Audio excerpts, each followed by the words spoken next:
Steve, it's so great to see you smiling and having fun back for, this is the 7th parade you've been a part of. What a nice life experience to be a part of so many championships. How do you reflect on being a part of 7?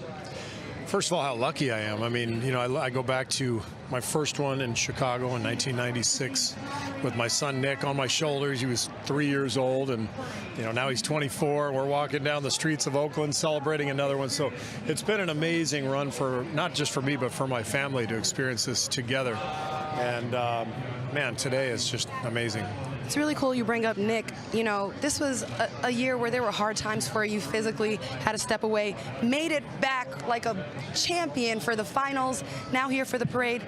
But I saw during those practices, on the road even, Nick was there, you know, and how helpful was he to you during that time? Yeah, I mean, he's my oldest son. He loves basketball. You know, he played at Cal, and then he was a grad assistant at Cal. And as soon as their season ended, he kind of joined our staff just, you know, as a rebounder and a gopher. And it was so much fun having him part of it. And really, to, as I said, to experience it with my whole family, with my wife, my daughter, Maddie, and youngest son, Matthew. I mean, they love this. And to walk through the streets of Oakland and feel that joy from everybody was just amazing. Bob Myers talks constantly about this is bigger than coach and GM. It's like you guys built a real friendship. And he had mentioned one point, in your ability to get healthy, you had to stop maybe making it all about the team and just focus on Steve getting healthy. What was that transition and shift like for you? Not a whole lot of fun. Way more fun to just focus on the team and go to practice every day and lock in on what we had to do. And obviously I had to step away, which was very difficult, but I was so thrilled to come back in the finals and finish up those last 3 games and experience the joy of, you know, clinching that series in Oracle. First championship ever for the Warriors at Oracle, so pretty special. And you know, people think when you bring in Kevin Durant, this is going to be a cakewalk, but it's actually a really interesting puzzle for the coaching staff. What were the biggest lessons and growths you guys had to make as a coaching staff to learn how to use Steph and KD well together in a system?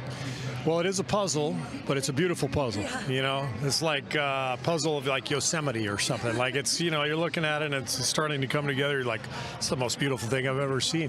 But when you have the talent that we do and the character, the quality of people, the puzzle comes together pretty easily, and it really is fun to watch it come together over the course of the season. And but what this comes down to is obviously talent. You have to have talent, but it's more than that. It's the commitment of that talent to each other, and that's what makes this team special. They don't care about the individual glory. They just wanted to win together.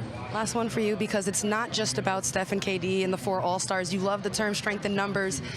How did you know, and also that's Bob Myers too, but Patrick McCaw would be ready to play in the Western Conference Finals and the Finals, or that JaVale McGee, you know, the growth he made this season and maybe beat some expectations. David West, all that he brought, Ian Clark, I mean, all of them.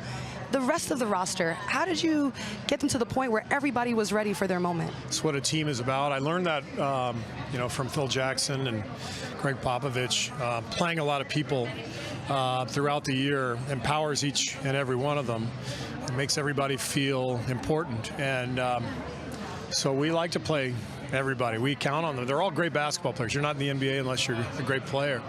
And I think over the course of the season, when you keep playing guys and throw them out there at important times, now, all of a sudden, in the playoffs, when you need them because of a matchup, then they're ready. And I thought that was the case with Patrick, you know, in that Game 5. He didn't play much in the first 4 games of the series, but he played so well and so much during the season that he was ready, and he was undaunted, and he went out there and just got it done. All right, thanks for your time, Steve. Always good to chat with you. Thanks, Ross.